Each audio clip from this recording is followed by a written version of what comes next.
쭉 보시면 좋겠는데요. 9장 13절부터 21절까지 기록된 환상으로서 오늘 본문입니다. 여섯째 나팔 심판과 관련해서 3개의 환상이 있는데 첫 번째 환상은 오늘 본문으로서 인류 3분의 1이 죽임을 당한 환상입니다. 둘째 환상은 여섯째 나팔 심판과 관련해서 둘째 환상은 계시록 10장 1절에서 11절까지 기록된 환상으로서 작은 두루마리에 대한 환상입니다. 셋째는 계시록 11장 1절부터 13절까지 기록된 환상으로서 두 증인에 대한 환상입니다. 여러분들이 직접 확인해 보시기 바랍니다. 11장 14절 계시록 11장 14절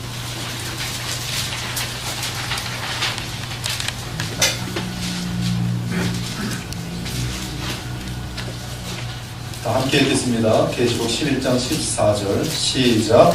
둘째 화는 지나갔으나 보라 셋째 화가 속히 이르리라. 11장 14절에 의해서 13절까지가 둘째 화에 속하여 있다는 사실을 분명히 하고 있습니다. 그리고 11장 15절부터 셋째 화가 이어집니다. 지금 여섯째 나팔 심판은 불신자들을 향한 것입니다. 따라서 이 땅의 마지막 교회인 14만 4천의 신자들은 여섯째 나팔 심판에서 제외되며 어딘가에 한 군데로 모여 보호를 받을 것입니다. 마지막 교회인 14만 4천에 대한 환상은 작은 두루마리 환상과 두 증인 환상에서 나올 것입니다. 오늘 여섯 번째 나팔 재앙은 다섯째 나팔부터 일곱 번째 나팔까지 이어지는 세 가지의 화 중에 두 번째 화에 해당합니다. 자, 여섯째 천사가 나팔을 불었습니다. 그러자 요한은 하나님 앞 금제단 네 뿔에서 나는 음성을 듣게 됩니다. 금제단에 대해서는 계시록 8장 3절과 4절에 기록되어 있습니다. 또 다른 천사가 와서 제단 곁에 서서 금향로를 가지고 많은 향을 받았으니 이는 모든 성도의 기도와 합하여 보좌 앞 금제단에 드리고자 함이라. 향연이 성도의 기도와 함께 천사의 손으로부터 하나님 앞으로 올라가는지라. 즉 금제단은 하나님의 보좌로서 성도들의 기도가 상달되는 곳입니다. 여섯 번째 나팔 재앙은 어린 양이 다섯째 인을 떼실 때 하나님의 보좌 앞에 있는 성도들이 드리는 기도에 대한 응답입니다. 지금 여섯째 나팔 재앙은 일곱째 인에 속하는 것입니다. 그렇죠? 일곱째 인을 떼셨을 때 일곱 나팔 재앙이 진행되고, 그리고 일곱 번째 나팔이 불 때에 마지막 일곱 대접 재앙이 진행되고, 마지막 일곱 대접이 끝나면 역사는 끝나는 것입니다. 인류는 끝나는 것이죠. 그런데 여섯 번째 나팔 재앙은 어린 양이 다섯째 인을 떼실 때, 즉 일곱 번째 인에 여섯 번째 나팔 재앙은 어린 양이 다섯째 인을 떼실 때 하나님의 보좌 앞에 있는 성도들이 드리는 기도에 대한 응답입니다.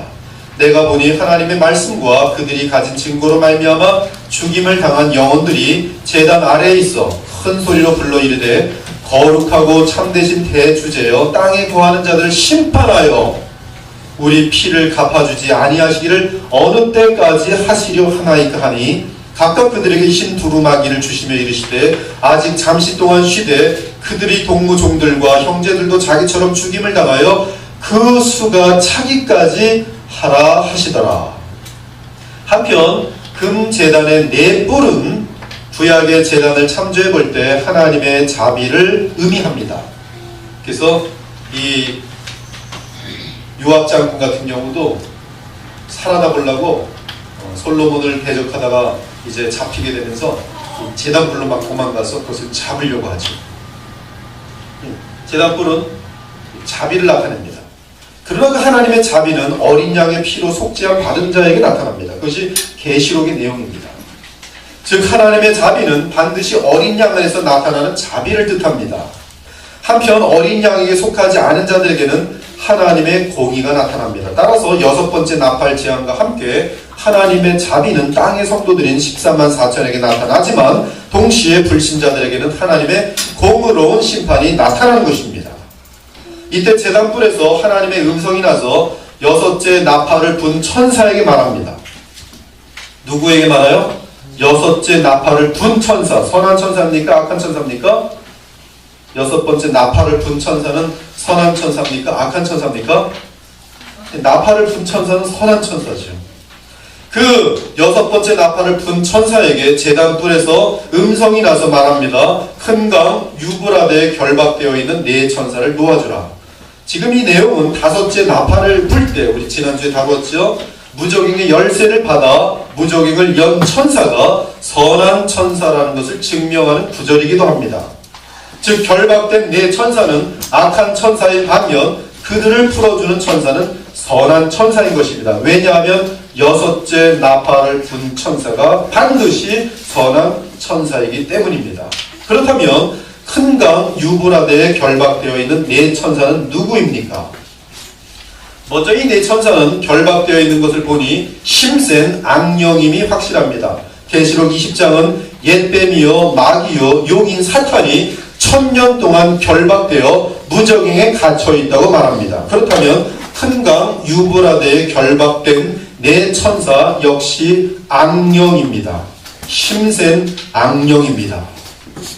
또한 이 네 천사는 큰 강 유브라데에 갇혀있다고 합니다. 이 의미를 알기 위해서는 우리는 큰 강 유브라데의 역사를 알아야 합니다.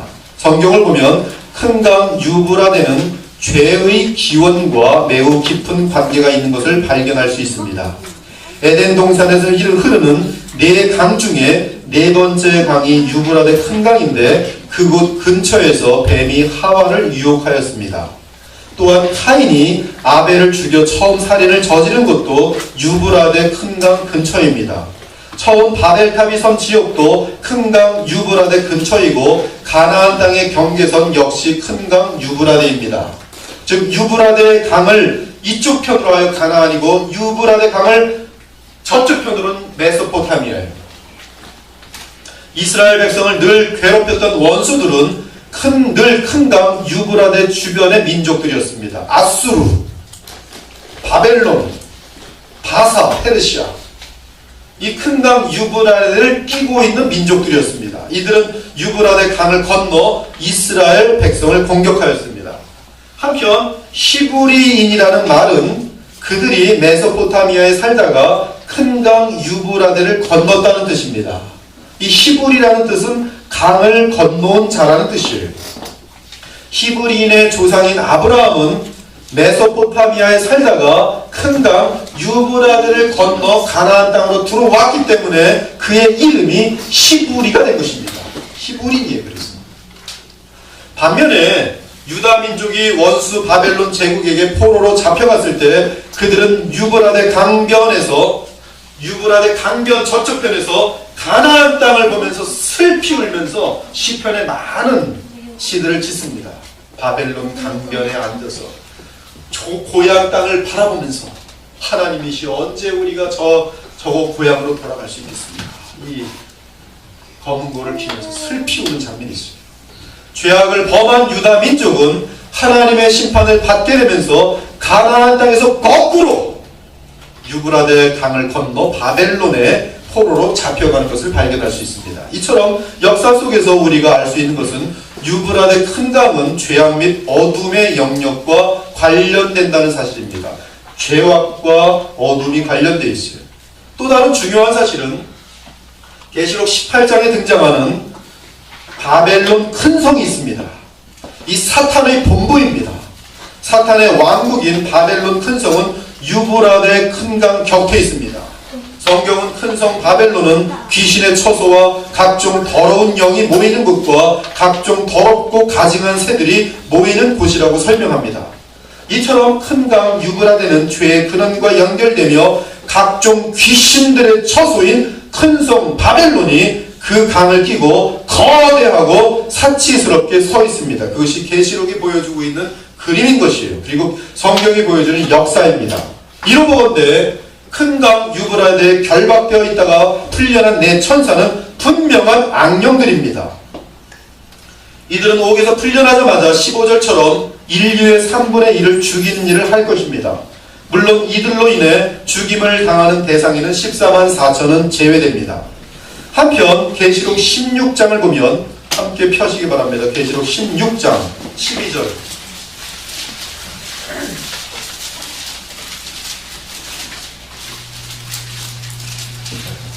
이 16장은 7째 나팔이 불고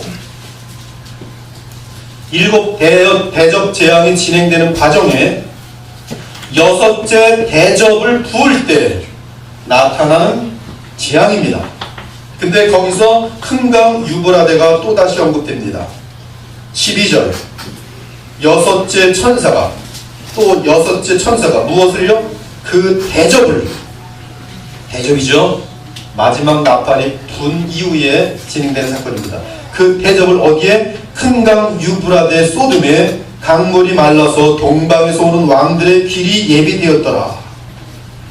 또 내가 보매 개구리 같은 새 더러운 영이 용의 입과 짐승의 입과 거짓 선지자의 입에서 나오니 그들은 귀신의 영이라 이적을 행하여 온 천하 왕들에게 가서 하나님 곧 전능하신 이의 큰 날에 있을 전쟁을 위하여 그들을 모으더라. 16절 새 영이 히브리어로 아마겟돈이라 하는 곳으로 왕들을 모으더라. 이 오늘 계시록 9장과 계시록 16장의 큰강 유브라데를 보면 지난 5번째 나팔 때의 무정행에 대한 언급처럼 유브라데 강 역시 물리적인 장소이면서도 또한 동시에 영적인 장소로 언급되는 것을 발견할 수 있습니다. 즉 계시록 9장은 큰강 유브라데에 결박된 네 천사를 말하고요. 영적인 의미겠지요. 천사가 결박되어 있는 장소라면 영적인 장소지요. 반면에 계시록 16장은 큰강 유브라데 강물이 말라서 동방에서 오는 왕들의 길이 예비되었더라. 이 유브라데는 물리적인 장소입니다. 그러므로 큰강 유브라데 역시 악령들이 갇힌 영적인 영역을 의미하면서 또한 동시에 메소포타미아 지역의 실제 유브라데 강을 중복으로 의미하고 있습니다. 5째 나팔을 불 때 무적행이라는 단어가 영적인 악령들을 가두고 있었던 영적인 의미를 갖고 있으면서 동시에 물리적인 깊은 그런 어떤 이 뭐야 불도 아니고 뭐라 그러는 거예요? 구덩이를 의미한 것처럼 그래야지 연기가 쏟아오르고 거기서 물리적인 황충이 나올 수 있는 것처럼 그러나 중복의 의미를 갖고 있었던 것처럼 지금 큰강 유브라데 역시 영적인 의미와 그리고 실제 지역적인 의미를 중복해서 갖고 있다는 말씀입니다. 이것을 알지 못하면 계시록이 풀리지가 않습니다. 계속 헷갈립니다. 그렇다면 큰강 유브라데에서 풀려난 네 악령들이 인류의 3분의 1을 어떻게 죽입니까? 자세히 이것이 해석되어야 되겠죠. 어떻게 인류의 3분의 1을 죽입니까? 15절을 보니 결박되었다가 풀려난 네 천사는 하나님이 정하신 어떤 해, 월, 일, 시 대단히 특징 있는 특이한 표현입니다. 어디까지 말하고 있어요? 시까지 말하고 있어요. 시간. 어떤 해, 어떤 월, 어떤 일, 몇 시 분은 말하지 않고 있어요. 아마 1시, 12시, 3시 정해진 시간입니다. 시간까지 정해져 있어요. 그때 인류의 3분의 1을 죽일 것이라고 합니다.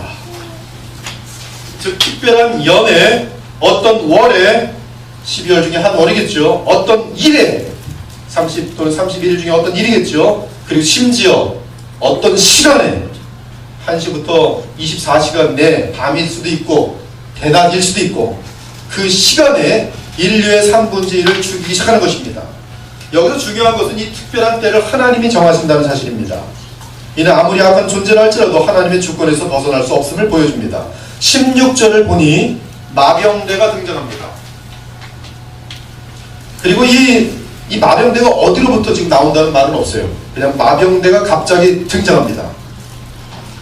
그리고 이 네 악령은 마병대를 이끕니다. 마병대의 수는 2만만이라 했으니 2억입니다. 그러나 숫자 2억이라기보다 바다의 모래알처럼 많은 무한한 수를 의미할 것입니다. 그럼에도 2억으로 보아도 문제가 되지는 않습니다. 요한이 환상 가운데 마병대의 말들과 그 위에 탄 자들을 보았습니다. 말에 탄 기사들의 모습은 불빛과 자줏빛과 유황빛 호심경이 있는데 한편 말들의 머리는 사자 같고 그 입에서는 불과 연기와 유황이 나오고 있었습니다. 이때 말들의 입에서 나오는 불, 연기, 유황에 의해 인류 3분의 1이 죽임을 당합니다. 어떻게 인류 3분의 1이 죽임을 당합니까? 말에게서 나오는 불과 연기와 유황에 의해 죽임을 당합니다. 이 말들의 힘은 입과 꼬리에 있었는데 꼬리는 뱀 같고 또 꼬리에 머리가 있어 이것으로 사람을 죽였습니다. 자, 내 악령들은 어떻게 인류의 3분의 1을 죽입니까? 그 답은 마병대를 통해서입니다. 그렇다면 요한이 본 마병대의 환상은 무엇을 의미합니까? 만일 요한이 본 마병대가 요한 당시의 로마 제국의 마병대와 비슷했다면 이렇게 애매하게 묘사하지는 않았을 것입니다.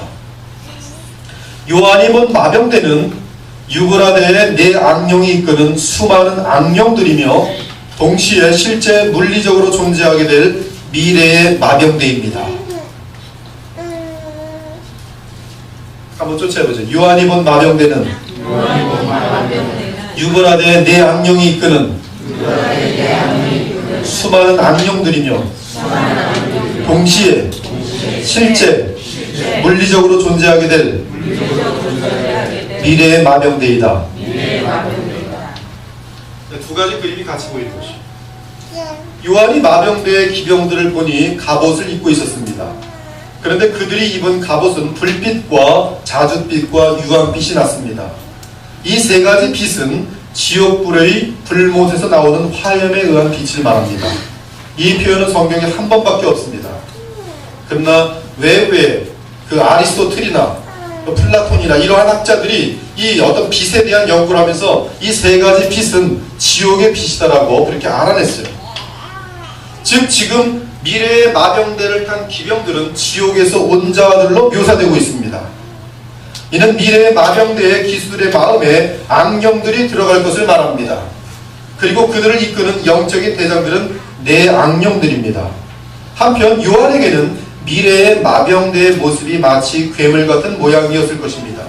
자, 이 환상이 뜻하는 바는 무엇이겠습니까? 이제 중요한 단서들을 찾아내야 돼, 본문에서. 가장 중요한 첫 번째 단서는 15절입니다. 정한년, 정한달, 정한날, 정한시라는 표현입니다. 이 표현은 전쟁 용어입니다. 전쟁의 시작은 어떤 시에 돌격하며 시작됩니다. 돌격. 그리고 그것이 있기 전에 오랜 작전이 있습니다. 전쟁 시작의 시간입니다. 어떤 전쟁을 말해보세요. 해와 달과 날짜 그리고 시간이 정해져 있어요. 그리고 그것은 돌격 명령과 함께 떨어집니다. 그 명령이 주어지는 것은 아무 때나 주어지는 것이 아니라 작전에 따라 정한년, 정한달, 정한날, 정한시에 주어집니다. 그리고 신기하게도 분초는 보통 안 해요. 좀 특이한 기회는 있을지 모르지만 무슨 몽골족하고 무슨 이 중국하고 싸울 때 보면은 몇 시, 몇 분, 몇 초에 하자 그런 건 없어요. 1시 땡하면 돌격! 이렇게 시간으로 거의 정합니다. 이 표현에 의해 여섯째 재앙의 사건은 큰 전쟁인 사실을 뚜렷하게 알 수 있습니다. 두 번째 중요한 단서는 18절에서 인류의 3분의 1을 죽이는 수단에 대한 묘사입니다. 인류 3분의 1이 죽임을 당하는 이유는 18절에 마병대에서 나오는 불과 연기와 유황이라고 말하고 있습니다. 특히 불과 연기와 유황을 각각 재앙이라고 부르고 있습니다. 불이라는 어떠한 이 수단이 있고요. 무기가 있고요. 뭔지 모르겠어요. 또 연기라는 뭐가 있어요. 그래서 학자들은 연기는 화학 연기다. 그래야지 엄청난 사람들이 죽는다. 또 어떤 사람은 이 연기는 비행기의 그 꼬리에서 나오는 연기다. 하여튼 연기입니다. 물리적인 연기여야 돼요. 불은 대포일 수도 있고 유황 마찬가지. 하여튼 이 불과 연기와 유황을 각각 재앙이라고 부르고 있습니다. 한편 성경이 완성될 때 성경은 역사 끝까지를 포함한 미래를 예언하지만 구체적인 미래의 문화까지는 언급하지 않습니다. 그 대신 미래의 모습은 상징적으로 묘사됩니다. 요한이 본 미래의 마병대는 불과 연기와 유황으로 인류 3분의 1을 죽인다고 합니다. 서기 2014년을 살고 있는 지금 우리는 일단 이 장면이 전 세계 핵전쟁을 의미할 수 있음을 배제할 수 없습니다. 그 이유는 불연기 유황은 물리적인 요소로 해석될 수밖에 없고 그것에 의해 인류 3분의 1이 죽임을 당하기 때문입니다. 셋째로 중요한 단서는 네 악령이 주도적으로 활동하여 인류 3분의 1을 죽인다는 사실입니다. 이 악령 넷은 이 땅의 교만한 왕들에게 들어가 셋째 전쟁을 일으키도록 부추길 것입니다. 에스겔서 28장을 한번 보시기 바라요. 에스겔서 28장 11절 이하입니다. 에스겔서 28장.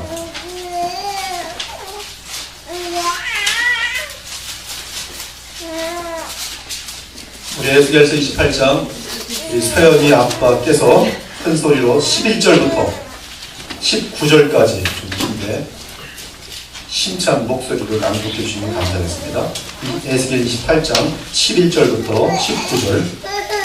여호와의 말씀이 또 내게 임하여 이르시되 인자야 두로 왕을 위하여 슬픈 노래를 지어 그에게 이르기를 주 여호와의 말씀에 너는 보장이 없고 지혜가 충족하며 온전히 아름다웠도다.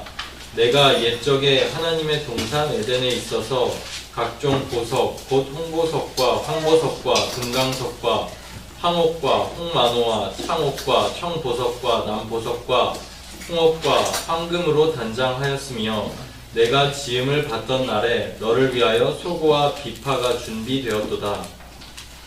너는 기름 부음을 받고 지키는 그룹이며 내가 너를 세우매 내가 하나님의 성산에 있어서 불타는 돌들 사이에 왕래하였도다. 내가 지음을 받던 날로부터 내 모든 길에 완전하더니 마침내 내게서 불의가 드러났도다. 내 무역이 많음으로 내 가운데에 강포가 가득하여 내가 범죄하였도다. 너 지키는 그룹아, 그러므로 내가 너를 더럽게 여겨 하나님의 산에서 쫓아냈고 불타는 돌들 사이에서 멸하였도다. 내가 아름다움으로 마음이 교만하였으며 내가 영화로움으로 내 지혜를 더럽혔으며 내가 너를 땅에 던져 왕들 앞에 두어 그들의 구경거리가 되게 하였도다. 내가 죄악이 많고 무역이 불의함으로 내 모든 성소를 더럽혔으며 내가 내 가운데에서 불을 내어 너를 사르게 하고 너를 보고 있는 모든 자 앞에서 너를 땅 위에 재가 되게 하였도다. 만민 중에 너를 아는 자가 너로 말미암아 다 놀랄 것이며 내가 공포의 대상이 되고 내가 영원히 다시 잊지 못하리라 하셨다 하라. 지금 에스겔서 28장은요 두 개의 메시지가 정확히 나타납니다. 거기 그룹이라는 단어가 14절, 16절, 18절에 성소 이런 단어가 나오는데 이거는 그룹인 천사장이다라는 고유명사입니다. 그러므로 이것은 다른 뜻이 들어갈 수가 없습니다. 11절부터 19절에 예를 들어서 내가 너를 불사르고 죄를 만들겠다 18절 같은 내용들은요 마귀에게 해당될 수 없는 내용입니다. 마귀가 어떻게 죄가 됩니까? 지금 이 내용은 두로 왕에게 1차적으로 언급되는 말이지만 놀랍게도 이 지금 내용은 동시에 정확하게 사탄에 대해서 조금도 틀림없이 언급되고 있습니다. 지금 이사야는 지금 이 말씀을 여호와의 말씀을 전달하면서 두로 왕에게 직접 주고 있지만 두로 왕에게 준 말씀 속에는 사탄에 대한 정체를 알고 얘기하고 있다는 말씀이에요. 두로 왕 실제 인물입니다. 그리고 사탄 그 두 가지에 대한 말씀이 동시에 지금 계시되어 있어요.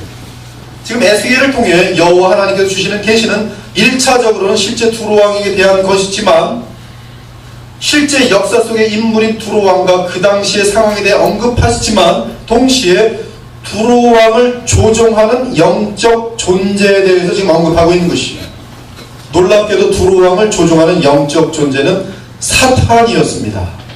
이에 주 하나님은 정확하게 천사장을 의미하는 그룹이라는 용어를 사용하였고요. 그러면서도 두로 왕 인물에게 해당하는 말씀을 하십니다. 즉 에스겔서 28장은 실제 두로 왕에 대한 예언이면서도 동시에 악령들의 우두머리인 마귀에 대한 계시이기도 한 것이에요. 마찬가지로 이사야도 같습니다. 이사야 14장을 보면 바벨론 왕에 대해 계시합니다. 놀랍게도 주 여호와께서 이사야에게 알려주시는 계시는 역사 속의 바벨론 왕에 대한 직접적인 계시이지만 동시에 바벨론 왕을 조종하는 악령 사탄을 묘사하고 있어요. 너는 바벨론 왕에 대하여 이 노래를 지어 이르기를 여호와께서 이사야에게 말합니다. 그리고 쭉 그 내용을 보다 보면 내 영화가 수월에 떨어졌으며 내 비파 소리까지로다 구더기가 내 아래에 깔리며 지렁이가 너를 덮어두다. 너 아침의 아들 계명성이여 어찌 그리 하늘에서 떨어졌으며 너 열국을 엎은 자여 어찌 그리 땅에 찍혔는고 내가 내 마음에 이르기를 내가 하늘에 올라 하나님의 뭇별 위에 내 자리를 높이리라. 내가 북극 지폐 산 위에 앉으리라. 가장 높은 구름에 올라가 지극히 높은 이와 비길이라 하는도다. 마귀에 대한 정확한 내용들이 거기 계속 진행되고 있습니다. 그러면서 동시에 바벨론 왕에 대한 실제적인 예언이 되고 있는 것이죠. 이로보건대 악령들이 사람들에게 들어가 그를 조정하여 인간들 간에 서로 물고 먹으며 망하게 할 수 있는 것입니다. 우리 인류 역사 가운데 19세기 그리고 20세기를 기억합니다. 그 시대만 살펴보더라도 악령에 의해 조정된 세계적인 폭군들을 찾아볼 수 있습니다. 악령이 들어간 폭군들이 행하는 것은요, 여러분의 상상을 초월합니다. 누가 봐도 마귀가 하는 짓이에요. 가령 공산주의의 축이라고 할 수 있었던 스탈린은 소련을 이끌면서 약 2천만의 사람을 죽였습니다. 제2차 세계대전의 가장 무서운 지도자였던 독일의 히틀러는 600만의 유대인을 학살하였고 그 외에 셀 수 없이 많은 기독교인들을 살해하였습니다. 일본의 히로히토 천황은 남아시아에서 수많은 인간들을 노예하고 고문하고 살인하는 일을 자행하였습니다. 가톨릭 교회 교황이 개신교들을 향해 종교재판을 열 때 그들의 만행은 정상적인 사람으로서는 행할 수 없는 일들이었습니다. 이는 악한 영이 사람에게 들어가 얼마든지 무서운 만행을 저지도록 조정한다는 사실을 보여주는 것입니다. 즉 오늘 요한이 본 환상대로 인류 3분의 1이 사망하게 되려면 단 한 가지밖에 없는데 바로 악한 네 천사가 이 세상의 4개 강국의 왕들의 마음속에 들어가서 그들의 교만과 정복력을 부추겨 유브라데강 주변에서 전 세계적인 전쟁을 도발시키는 것입니다. 물론 그러한 지도자를 따르는 수억의 군사들도 마치 히틀러를 따르는 그 총을 들고 착착착착 하는 그 쫄병들처럼 다 어떤 정신에 의해서 분위기가 번뜩번뜩하면서 같이 만행에 이용당하고 있는 것이죠. 쪼무라리 악령들에 의해 조정을 받고 있는 그림입니다. 이렇게 보면 오늘 요한이 본 장면은 유브라데 강을 중심으로 세계 핵전쟁이 발발할 것을 본 것입니다. 그 이유는 그 전쟁으로 인류의 3분의 1이 죽을 것이기 때문입니다. 20세기에 일어난 제1차, 2차 세계대전도 참혹한 전쟁이었습니다. 하지만 제1차 세계대전으로 죽은 사람은 얼마 될 것 같아요? 군인이 1천만 명, 그리고 민간인이 200만 명에서 총 1,200만입니다. 제2차 세계대전으로 죽은 군인들은 1,700만이고 이때는 민간인 오히려 훨씬 많아서 5천만 명입니다. 그러나 본절에 예언된 이 전쟁은 세계 인구의 3분의 1을 죽이는 가장 참혹한 전쟁입니다. 만일 6째 나팔 재앙 때에 지구에 남아있는 인구가 60억으로 본다면 지금 70억이 넘거든요. 하여튼 6번째 나팔을 불 때 인구가 60억이라고 가정한다면 이 6번째 나팔 재앙의 관련된 전쟁으로 인하여 20억은 죽고 40억은 살아남게 됩니다. 물론 그 이전에 어린 양이 떼시는 둘째인부터 많은 사망자가 있을 것이기 때문에 6째 나팔 재앙이 불 때 얼마의 인구가 이 땅에 남아있을지는 아무도 알 수 없습니다. 아무튼 세계 인구의 3분의 1을 죽일 전쟁이 가능하려면 2차 세계 대전에 가장 많이 죽은 것이 5천만 밖에 되지 않는데 지금 20억 정도가 죽으려면 비교해 보십시오. 2차 세계대전, 그 끔찍한 2차 세계대전. 전 세계가 전쟁을 하고 있는 거예요. 수년 동안. 그리고서 사망자는 5천만 명입니다. 근데 인구의 반이 죽어요. 인구의 반. 대체적으로 화학가스 전쟁, 연기 뭐 관련돼서 뭐 이런 것들. 비행기가 날아다니면서 손을 들어갔던 악독가스들. 생물학적 병균 살포전쟁, 방사능 핵전쟁, 뭐 이렇게들 다들 학자들은 일치를 보고 있습니다. 아무튼 상상하기조차 무서운 전쟁이 될 것이고, 모르죠? 한 2500년, 서기 2500년이 될지, 서기 3000년이 될지, 심지어 서기 5000년이 될지, 서기 5000년이 돼가지고서 그때 과학은 어떨지 저는 모릅니다. 그때 전쟁 무기들은 어떨지 모릅니다. 뭐 하나 팍 터뜨리면 1억 명씩 죽는 그러한 뭐 무기가 또 나올 수도 있고요.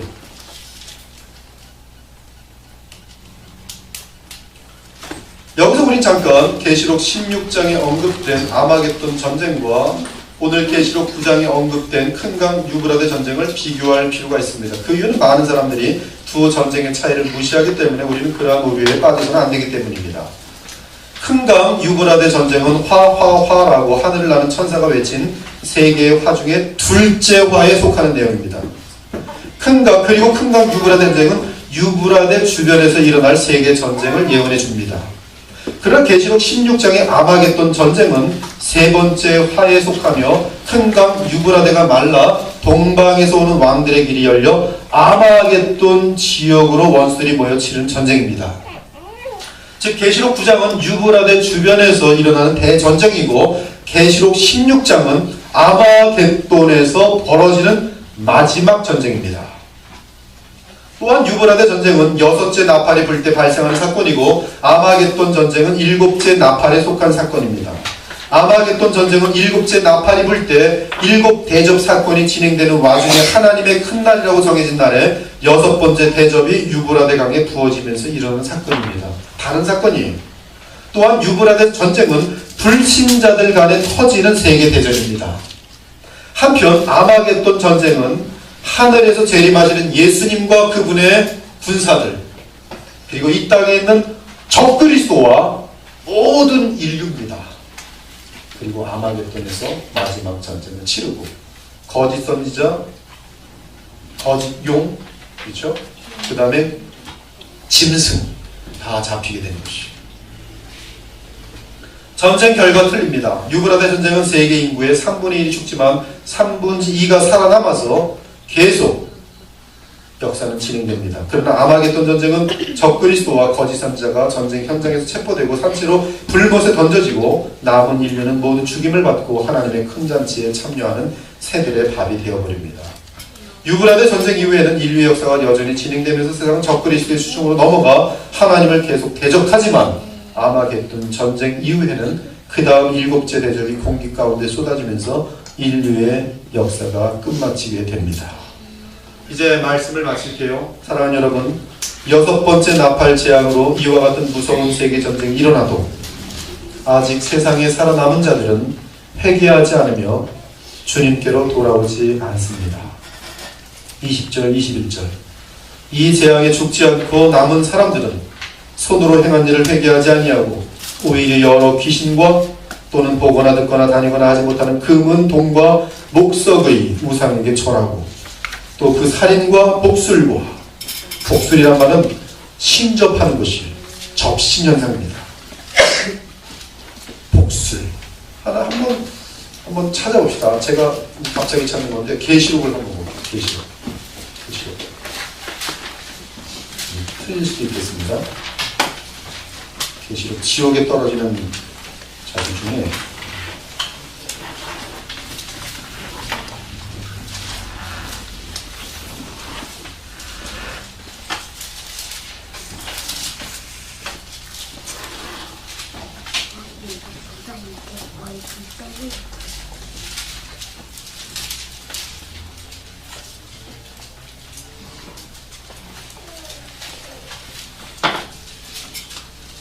자, 21장 8절.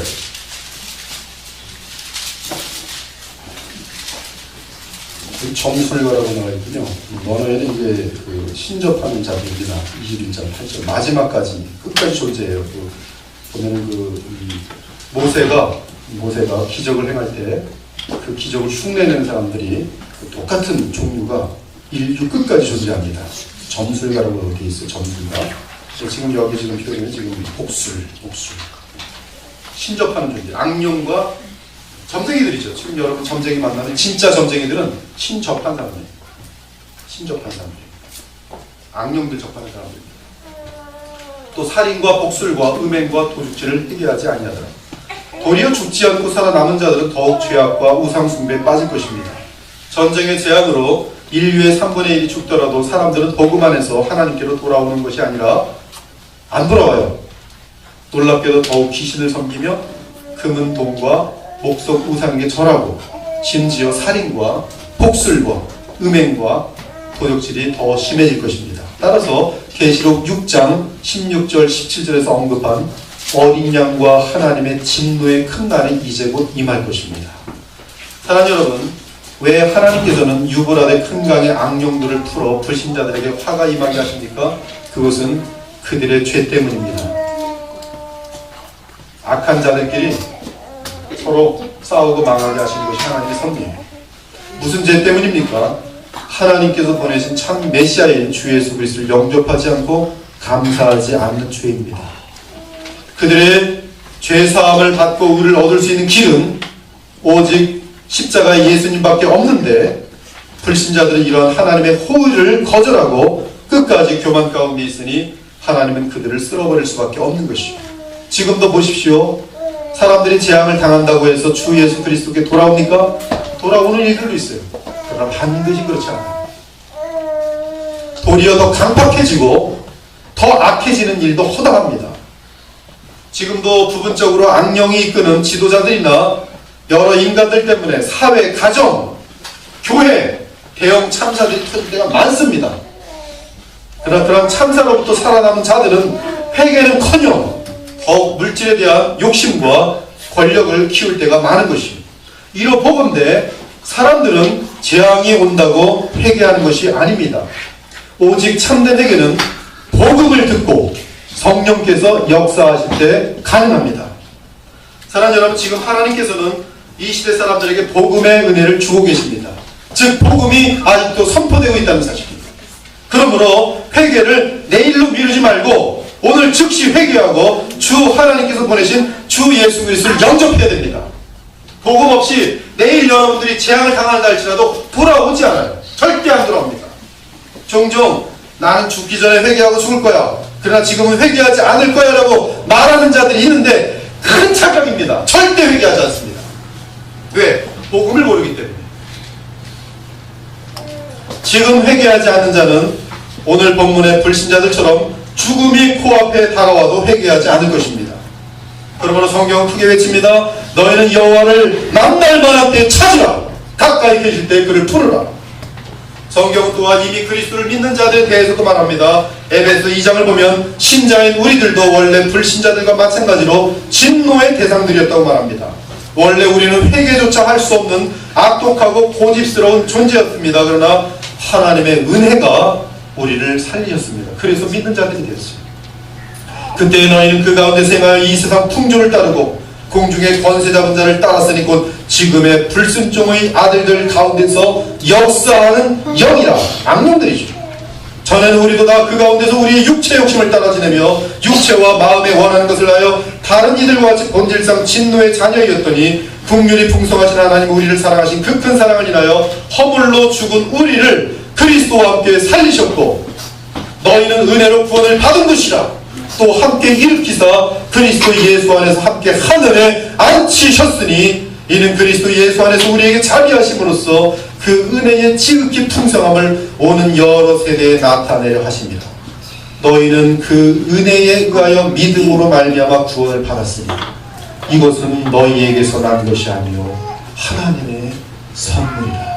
행위에서 난 것이 아니니 이는 누구든지 자랑하지 못하게 하려 함이라. 사랑하는 여러분, 우리가 구원을 얻게 된 것은 오직 복음을 듣게 하시는 하나님의 긍휼과 자비인 것이, 오늘도 여러분들이 복음을 듣고 있다면, 오늘도 이 예배 가운데 여러분들이 복음을 듣고 있다면 이 예배 순간에 그것은 지금 하나님의 자비와 긍휼이 임하고 있다는 증거요. 지금 회개하지 않으면 회개할 수 없다.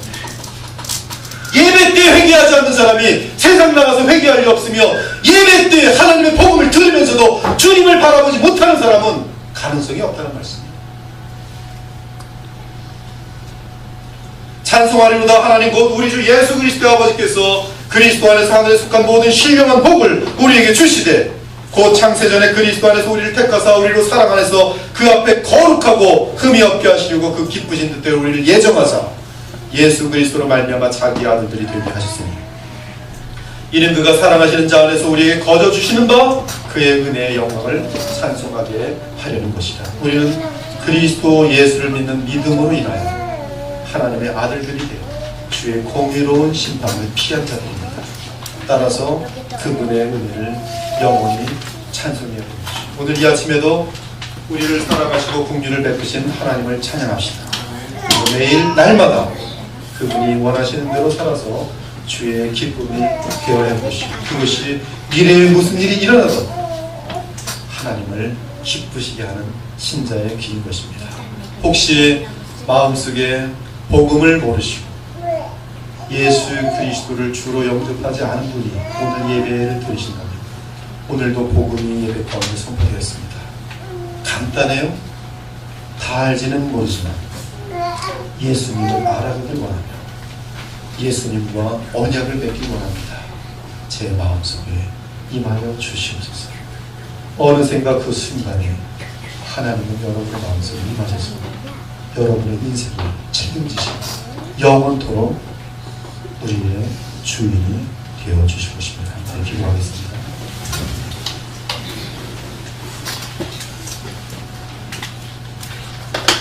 오늘 말씀이 얼마큼 다 이해되는지 모르지만 성령께서 역사하심으로 하나님 말씀이 깨달아지는 것입니다. 이 세상에 정들지 마시고 여러분에게 주신 생명과 시간, 물질, 재능, 성령의 은사들을 하나님의 나라를 위해서 쓰시고 또 믿음을 위해서 사용하시길 바랍니다. 더욱더 우리의 왕 되신 예수 그리스도를 감사하시면서 내가 누구한테 이 자리까지 오게 하셨는지 이러한 구속사적인 미래 사건들을 우리 주변의 사람들에게 알리면서 주께로 돌아올 수 있도록 권할 수 있는 복음을 외칠 수 있기를 바랍니다. 함께 기도하겠습니다.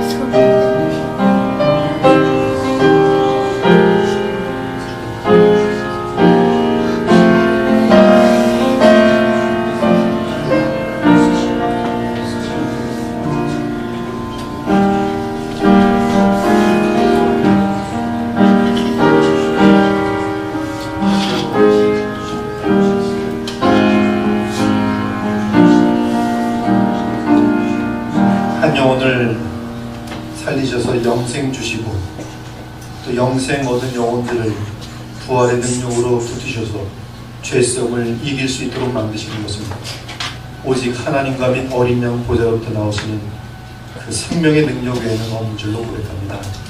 하나님 오늘도 말씀과 성령님이 역사하셔서 보좌로부터 나오시는 그 은혜가 주님의 백성들에게 임하게 하시기 원합니다. 주의 섭리 가운데 아직 거듭나지 않았지만 이 자리에 와서 예배드린 영혼이 있습니까? 하나님이 그 발걸음을 강권하셔서 예배드리게 하시며 오늘도 복음을 듣게 하신 줄 주께서 그 마음의 눈들을 활짝 열어주시고 귀가 열리게 하시고 눈이 보이게 하셔서 지금까지 보이지 않았던 하나님 나라가 보이고 지금까지 들리지 않았던 우리 주 예수 그리스도의 음성이 들리게 되는 그러한 역사를 주님 이 자리에 계신 모든 분들에게 허락하여 주시옵소서. 주님의 은혜로 말미암아 구원 얻은 영혼들에게는 계속 더더욱 이 마지막 때에 진리를 붙들고 그리스도의 형상을 닮아가 그 인격이 아름다워지고 하나님의 영광이 될 수 있도록 주님 역사하여 주시옵소서. 감사드리며 우리 주 예수 그리스도의 이름으로